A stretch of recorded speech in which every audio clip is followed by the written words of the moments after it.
Christopher Edley, a former Office of Management and Budget Associate Director during the Clinton administration, is proposing an innovative way to make up for budget shortfalls. He's currently the Dean of the Law School at the University of California at Berkeley.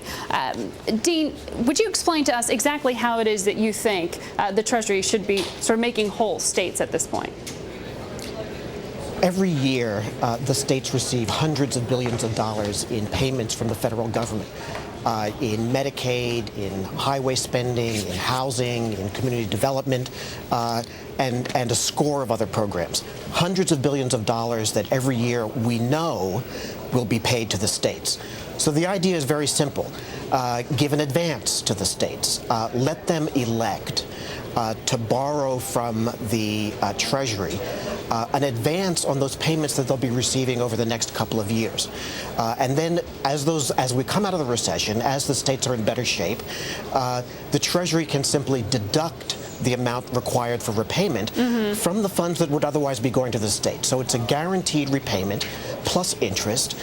It's not a bailout in the sense that we know the money is going to come back to the Treasury. The reason I think this is so important is that the fiscal situation of the states is creating an enormous drag on the national economy. It's undermining what Washington is trying to do to get people back to work.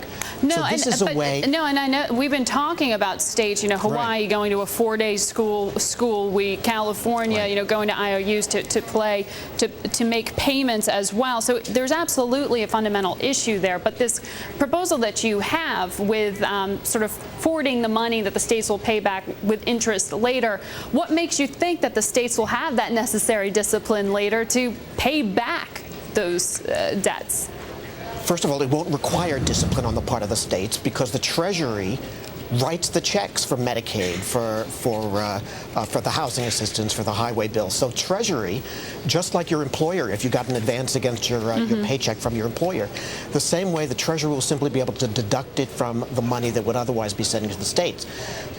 The challenge for the states is going to be that when they get out of the recession and it's time to pay back, it's time to reduce their expenditures or raise revenues, they're going to face the tough choices eventually. So this is not feeding on the problems of fiscal discipline in either the federal government or the state governments. They will pay the piper eventually. This idea that you're hitting on here, I think, is an interesting one because we've been very much focused in the financial community on the lack of coordination within the European Union. The coordination and the structure of the United States, obviously very, very different structures to the governments. But you don't think there's enough coordination between the U.S. states and the federal government at this point?